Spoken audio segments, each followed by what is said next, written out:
If you get what I mean. Okay. Over a period of time, Miranda continued to take simple and consistent steps that returned her to a state of great health. And if you know her today, you know that's true. And was able to wean herself off of all of her medications. Through this journey, she surrounded herself with others that assisted, encouraged, and guided her to where she is now. She's thriving, not just surviving. Because of her powerful story, she realized that she had to share that there is hope for better health. As a wellness coordinator, Miranda and her team educate how to improve lives one step at a time. One of her healthy Mid-South catalysts is Tim Flechner. Tim is the owner of Business Management Solutions. He's a business consultant, certified trainer, and speaker and coach. As a business consultant, he partners with business owners and leaders to grow their business by offering innovative and practical solutions in all aspects of business, from best practices to personal and professional development. Hits all the buttons. With 20 plus years experience in the logistics industry, he has insight into key principles in business and basic operations. So Miranda and Tim's mission is to inspire healthy behaviors from the home and into the workplace, through a more holistic approach for optimal overall well-being. So today, they will be sharing this mission for healthy living and lifestyle. So get your pen and paper ready, and you just might want to take notes. Well, without further ado, let me introduce you to Miranda and Tim. Thanks, Mary Lou. Without your health, that you definitely can't enjoy your wealth. And as a business owner, I know all too well that without my health, I cannot be as productive or as focused as I am when I'm healthy. And I'm sure a lot of you can attest to that as well. You literally cannot function at your best when you're sick. This is why Tim and I do what we do. We share simple steps for a healthier life, and we give you a map to do so. So to get us started, Tim's going to share the importance of goal setting. So Tim. Hey, thanks, Miranda. So most of you probably know that when it comes to health and wellness, just like in business, the best way to reach your goals is to be specific about how you plan to accomplish them and how you will measure your success. Setting the goal of being healthier is too vague. You need to break it down into steps and smaller goals to get you there. As a business owner, I set my goals for the month, quarter, and even for the year. This allows me to focus on what it will take to reach goals and to change plans if I'm not on target to successfully accomplish my goals. It's the same for our personal health. Okay, a way that you can start this is by trying something like setting a goal just to walk around the neighborhood before dinner 3 times each week. Maybe you can set a goal to start meal prepping for lunch throughout the week every Sunday evening. It's important to set these goals for yourself, and the more specific the goals, the better. Now, heading into the holiday season, fun, food, and fellowship, and even more food, it may not be atop of the priority list for losing weight, right? But maybe you want to set a goal not to gain any weight, or maybe it's just time to start thinking through ways to enjoy the holidays without feeling regretful. However small, it's important to have goals and to be able to measure them. And remember that any movement towards goals is better than no movement. So let's start off about speaking about movement. Now, if you're like me, exercise is not a topic that I get very excited about, but I'm hoping to change that. It's important to stay active for both our physical and our mental health. There's been countless studies that have proven there's the dozens of benefits that regular exercise can offer. But how can you become the type of person who gets excited about exercise?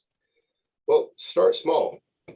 Maybe when you're going to the store, instead of parking right next to the entrance, park further away. Maybe when you're going to visit your next client or going to a doctor's office, take the stairs instead of the elevator. Another way is to make friends with people who spend their weekends hiking, walking, or playing team sports. It's all about surrounding yourself with others that are active. But the more you start moving, then the more likely you'll keep moving. And soon you'll become a more active person overall. So think about it. What is one of your favorite ways to stay active? And start putting those plans in place to be that way. And then we want to talk about being prepared. Now, we're all probably going on road trips or different things like that. And usually when you're on a road trip, you're going to have a destination point, right? And typically you're going to want, unless if you're one that loves to explore and discover, you're going to have a route planned out. Well, the same goes for being healthy. You need a roadmap. The easiest way to rack up unnecessary calories and waste money even is to skip out on meal prep. So make it a habit to start prepping the food you eat for the week ahead of time. It will help you by portioning your food.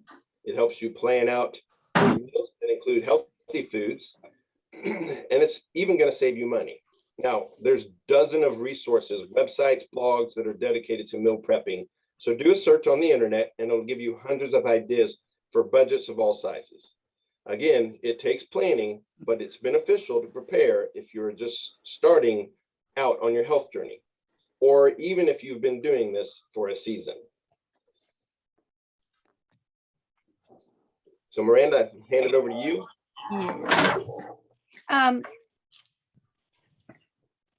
You know, if you know me very well, fruits and veggies is my favorite topic, right? So incorporating more fruits and vegetables in our diets is something all of us could benefit from, right? But did you know that according to the USDA, an adult is to eat 9 to 13 servings of fruits and veggies a day? This is a serving, guys. And who does that, right? And that's every day. And it's so annoying when we do buy the produce that it goes bad, and it quickly requires so much prep work when you get it in. So let's face it, getting takeout or whipping up a box of mac and cheese seems so much easier. But to help make your relationship with fruits and veggies go a little smoother, try these tips. Number 1, as soon as you get home from the store, wash or chop the veggies. If at all possible, go ahead and steam them or cook them or roast them on up on the spot, and then you can put them away as meal prep that Tim talked about just a second ago. And then when we do that, it's readily available. And when they are readily available, it's more likely to eat them. I know it's easier for me because I'm always on the go. So I want to be able to just grab and warm it up and have it ready to go instead of grabbing something that's not so healthy. And number 2, in many cases, you can freeze some of your produce. So right before it goes bad, I use it to cook with, or a lot of times like in stews, casseroles, or even in my smoothies. I'll take a banana before it goes totally bad and chop it up, put it in the freezer and throw it in my smoothie. Or spinach. It may not be good to eat after it's frozen, but it's great in my smoothies. And you can also use it in stews as well. And number 3, only get fruits and veggies that you like. How many have bought things and never ate it because you really didn't like it and your family didn't eat it either? So bananas may be cheap, but if you don't want them, don't buy them. Don't waste your money. And then also number 4, switch it up. Don't get the same thing all the time. You know, instead of apples, get oranges if you like them. Try grabbing something more exciting. Try new fruits and veggies like kiwis or even grapes. Grapes are easy and on the go. You can just grab a handful of those. Pineapple's a good fruit to try if you haven't eaten one of those in a long time. And it's so healthy for you. But by doing so, it keeps you from getting bored with the same thing over and over again. And then number 5, don't forget about the frozen food section. There's foods that are usually picked when they are ripe, and they are cleaned and right when they're ripened, they're cleaned and then they're frozen. So they're super healthy and they last longer because you can eat them whenever you're ready. I use frozen peas a lot. I throw them in my salads, pasta dishes, and things like that. It's easy peasy. Get it? Easy peasy. Dad joke, mom joke, whatever we want to call it. Number 6, I know for me, I don't eat my 9 to 13 servings every day, but I do bridge the gap with what I have is Juice Plus, and it's whole food nutrition. Simply put its fruits and veggies in a capsule. It even comes in a gummy. But this way I know I'm getting up to 45 different plants in my body every day. And Tim and I can give you more information on this if you're interested. Now let's go into tips for eating out. Who likes to eat out? I know I do. Since the restaurants have opened back up, I know they are flooded with people because everybody got tired of staying at home. And I know a lot of people have gotten tired of cooking as well, but eating out can quickly turn into an easy way to overindulge. And this keeps us, we intend to break away from what we were doing. So if we had a routine of doing really good and we start eating out, it's easy to get into that habit of overindulgent. So the most important thing to keep in mind, though, is to balance what you're eating. So instead of not allowing yourself to eat those French fries when you go out, share a side order with someone else at your table, or even ask for a child portion. Choose a restaurant that won't tempt you to eat foods that you know you shouldn't eat. If you're going to eat vegetables, don't go to a sports bar. And if you're going out with friends, take a look at the menu ahead of time. If necessary, request that you go to a restaurant that you know carries the fruits and veggies that you're looking for, or that really good salad or entree. And if that's not possible, make a plan to eat something ahead of time. Then you can partake in a small portion of something when you're out instead of ordering a giant plate of it. I know for me and my husband, we really focus on portion control, and we split a lot of our sides and when we go out. That way we can try a little bit of everything without overindulging with all the gooey, ooey, yummy stuff. And then these same tips apply to while we travel. So let's talk on traveling for just a little bit. Who's been traveling lately? I've done a little bit of traveling, and I see a few people traveling right now. But when you travel, when you go out of town, how easy is it to get off your diet or to get off the healthy habits that you're doing? So when we're on vacation, we want to overindulge. And you know what? That's totally okay. But just be sure, again, to balance those things out. For instance, if you're eating indulgent meals, try shooting for at least one healthy meal a day. And I'm a foodie. I can get carried away when I venture out to new places because I'm wanting to try everything. So if you're drinking, also want to touch on alcohol. If you're drinking alcohol, be sure to drink lots of water. A lot of people don't realize that alcohol can really dehydrate you, as well as a busy schedule can dehydrate you. But keep in mind, when you're dehydrated, that is not healthy. That is not doing your body good at all. And another tip, be intentional and make it a point to walk around or be active. So when you're on vacation, try to like Tim suggested, go up the stairs, or take a walk, or even go swimming, because most of the hotels have the swimming pools, and they even have the workout gyms. So check those out. But remember, every little bit does help. Now, this is the big one: cutting down on processed sugar. Sugar is sneaky, and it shows up in a lot of the foods that we wouldn't expect, like salad dressings, pressed juices, granola bars, and ketchup. They're just a few of the foods that are packed full of that stuff. And you already know that soda and candy have sugar, but do you know how much sugar fills your daily atonement? According to the American Health Association, the maximum amount of added sugars you should eat in a day for a man, check this out, it's 37.5 grams. That's 9 teaspoons. That's still a lot in my opinion. But for a woman, it's 25 grams and 6 teaspoons. How much sugar is in something seemingly innocent like a glass of orange juice? It's 21 grams and 8 ounces. That is crazy. I personally stay away from that stuff if at all possible, but it's all about being aware. When you know what you're putting in your body, it's easier to control that bad stuff. So do you know how much sugar you have in a day? I challenge you, do a log of your sugar intake. Figure out how much you're putting in your body, in your body every day. And then also maybe try to see how much you're eating in a week. You may be surprised. But this is a great segue because reading labels will help you figure out how much sugar you're having a day. So Tim, you want to touch on reading labels? Absolutely. And like Miranda said, now that we have discussed sugar, we want to mention of how important it is to read labels in general. Before you buy anything at the store, you want to take a look at the nutrition label, see what it has to offer you. First thing you want to do is look at the serving size. At first glance, something might seem low in calories or sugar, but that could be because the serving size is deceivingly small. I mean, again, and I use Miranda's thing, I fell in love with this saying about getting chip-faced. There's so many unnecessary calories and stuff in that regards. When it says your serving size is maybe 10 chips, well, when you have a 20-ounce bag, that doesn't do you much justice, right? So we will have a takeaway for you at the end of our session on how to read labels more effectively. Now, let's talk about inflammation. Inflammation is our body's natural response to stress, and we need it in order to heal. Think about when you scrape your knee or scrape your skin or something like that. Think of the redness and the swelling that occurs around that. That's your body sending help to that source of stress. But did you know that inflammation can also occur within your body, like in your muscles, your gut, and other joints? Inflammation is the primary cause of chronic pain as well as autoimmune disorders.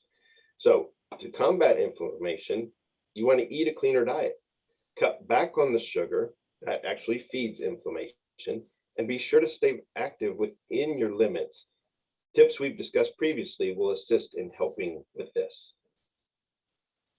All right, then we want to talk about some nutrition basics. When you're building your plate to eat, try to make good decisions. Okay, we're all going into Thanksgiving season, right? Thanksgiving is next week, but take the opportunity to fill your plate half full with vegetables.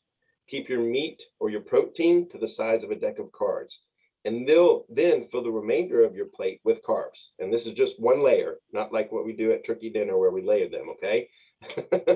Another thing to remember is to eat breakfast and include foods that are full of proteins and good fats. Eggs, seeds, nuts, and avocados are useful breakfast components. So think about it. What's your go-to breakfast? My go-to breakfast used to be coffee with sugar and creamer, and a banana if I had one. But think about your breakfast, what it is that you eat. Tim, think about the word breakfast. Have y'all ever really thought about where the word breakfast came from? It means to break fast. It literally means to break the fasting period the night before. So how many of you ever fasted before? Raise your hand.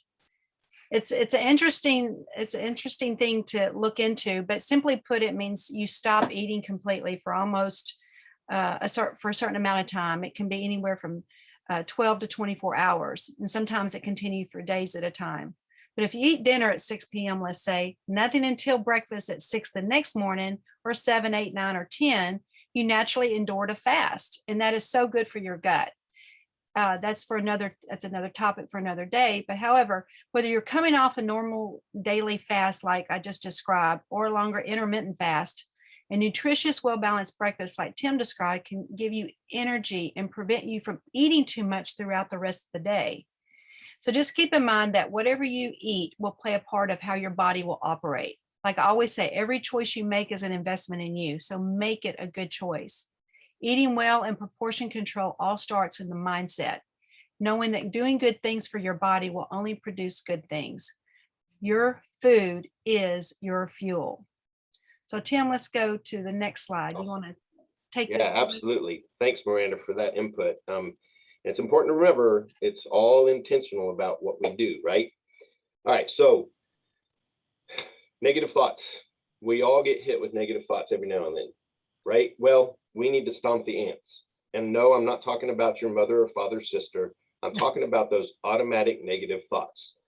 Those thoughts that you may have towards yourself. Anybody ever made a mistake in thinking to themselves, oh, you're so stupid.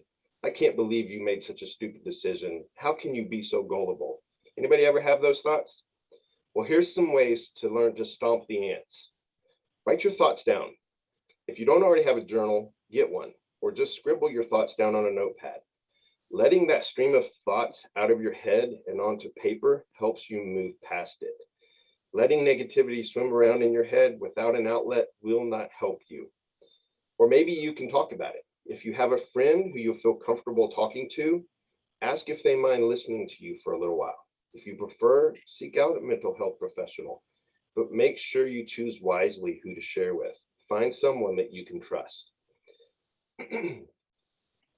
Now, we all can easily get into filling our habits with routines, but Miranda's going to share with us a little bit of adding joy to our day. I just want to just kind of reiterate the ANTS. I love that acronym. It's what is the ANTS again? Automatic negative thoughts. Yep. Automatic. Yeah, that's pretty cool. And keep this in mind. I also know that adding joy in my mind is a great choice for combating those negative thoughts as well. And it helps you to refocus. So it's a good opposition to those negative thoughts. But we can easily get into the habit of filling our days with routines that are practically or yet boring. We get used to the way we move through the world today, and that tends to keep us from missing out on the beautiful things that surround us.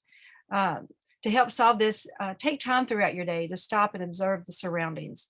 Allow yourself to take a moment to feel grateful for the simple things. Like literally stop and smell the roses. How many people do that these days? I call it squirreling in a good way. Like the fact that someone out there invented the spatula. I mean, think about that. It's a perfect tool for frying an egg. Or maybe take the time to study the way your fingers bend around a pencil. This allows you to write and communicate your thoughts and ideas.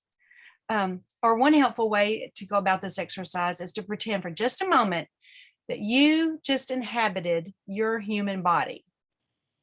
It sounds strange, I know, but just think about like a little baby when they're finding their toes. It's so interesting to look at our body. It's beautifully and wonderfully made, our eyeballs, our hands, our fingers, our toes.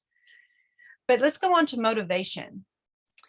Staying motivated is so important in working toward and reaching our goals. So going back to what Tim was saying about setting these goals, but to help keep your mind motivated positively, try creating a vision board, then place it somewhere you'll see it every day. How many of you have done a vision board before?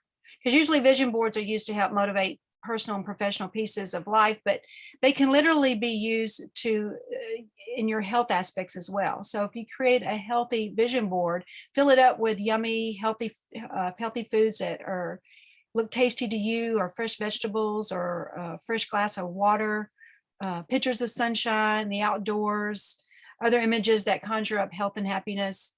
But putting that together can really help get you stay focused when you're looking at it every day. There is something to that in the neurofeedback center of your brain. But so stop and think, what image comes to mind? What image inspires you for those healthy choices? Now, a lot of times the things that keep us from getting to where we're going to talk a little bit about stress. There are healthy and unhealthy ways to deal with stress. And it all comes down to how you channel your energy into something productive or unproductive. For instance, unhealthy, unproductive ways include binge eating, overindulging in alcohol or other substances, getting angry but not doing anything about it. Now, healthy, productive ways include exercising, talking about your stress with someone you trust, finding a creative outlet like writing, painting, drawing, knitting, cleaning, or organizing. I know for me, I like to paint or create. So what I do is I turn my music up and I have at it and I get into what I'm doing and get all the thoughts of the world away. So how do you channel your stress? Is it a productive or unproductive way? So Tim, what's one thing that you do to release your stress? Laughter. Laughter is a way that decreases your stress hormones, and it increases your immune cells and infection fighting antibodies. I've been told I have a boisterous laugh, and I love to laugh. And we had a few laughing episodes today with Troy. We always laugh when Troy is among us. Laughter is a powerful medicine and something that we should all partake in whenever possible. How can you incorporate more laughter into your life? Let's try to insert some laughter here. Okay, a few dad jokes. Which of the days are the strongest? Saturday and Sunday. The rest are weekdays. All right, let's try another one. What do you do if your boyfriend hates fruit jokes? You let the man go. All right, last one here. Okay, I can't see any laughter except Miranda, and she's already heard these. But why are archaeologists so annoyed? Because they have a bone to pick. All right, wait a minute, I got one more. All right, do you know that your pupils are the last to stop working when you die? They dilate. All right, that's enough of that. Some other ideas would be put photos or greeting cards or comic strips up around your living space that make you smile. Make it a habit of spending time with people that you know make you laugh, and then return the favor to them by sharing funny stories or jokes with folks around you. Another way is find a television show that just makes you laugh out loud. I love the slapstick humor of Lucille Ball. I love Lucy. That just used to be one of my go-tos. So for yourself, putting laughter into your daily routine is very helpful. So always think of something that never fails to make you laugh and insert it into your day periodically. All right, I see Troy liked my jokes. So Troy, I give you opportunity to use those when you see fit. All right, another thing we want to talk about is self-care. Self-care is a term that gets thrown around a lot, but what does it really mean? Self-care is any activity that we do deliberately to take care of our mental, emotional, and physical health. It's doing things for ourselves that refuel us and offer energy instead of taking it away. Now, self-care needs to be an active choice. Again, we got to be intentional about it. Okay, so you have to make that choice to fulfill your needs or take care of your needs, and it's different for everyone. So here's some steps that you could possibly take to determine how to structure your self-care practices. Establish a no list. Don't check emails at night. Don't attend gatherings with people that drain your energies. Don't go out on Saturday night when you would prefer to stay in. Maybe another thing that you can do, we all have these things that are on our hips where we're constantly communicating, but do an automated email that responds to emails after 5 that says you'll respond the next day. Embrace turning down the invitations to events that you don't want to attend. You have to have those boundaries put into place. Another way is follow up with your medical care. Okay, this is a great way to do self-care. Schedule those biannual dental cleanings. Make sure you get your eyes checked every year. Take care of your body. You only get one. What we've talked about during this whole presentation, promote a nutritious diet. And then last, do a pleasurable activity every day. So think of ways that you can possibly take care of yourself on a daily basis. All right, this class was put together for all of you guys using information, a variety of resources. I hope that each of you learned something valuable. I also want to encourage each of you to take steps towards creating habits and routines that make you happier and healthier. As you all know, Miranda has a passion to help others become healthy. Most of you know her personal journey, and that's why she established the Healthy Mid-South. I've partnered with her on this journey, and we hope to do a lot more of these educations. If you want this to brought to a company or an organization, please contact us. As we mentioned, we're going to have a free takeaway for everybody. We're offering a free guide on how to read nutrition labels. Everybody will get a link on going to the equipforsuccess.leadingthebest.com, and it will give you the opportunity to let us know that you want to receive this. So Miranda, I think you're going to wrap us up. Yeah, I just want to, we kind of packed this education with a lot of information, and each one of these topics we could go deeper into in educations. So we just kind of did a quick review and simple steps of taking those direction. But keep in mind, your work has just begun. It just takes one step, choosing one area to where you want to improve on. Don't overwhelm yourself trying to do everything at once. And keep in mind, it's just like Tim said, it's like, every choice you make is an investment in you, because you're all you've got. You only have one body. So what are you doing to take care of it? And so picking any one of these topics can really make a big change in your life. And don't forget, it's never, ever, ever too late to start getting healthy. I don't know if anyone has any questions, or if we have time. But Mary Lou, back to you. Mary Lou, Miranda? you're all muted there. Bob, There we go. got a question.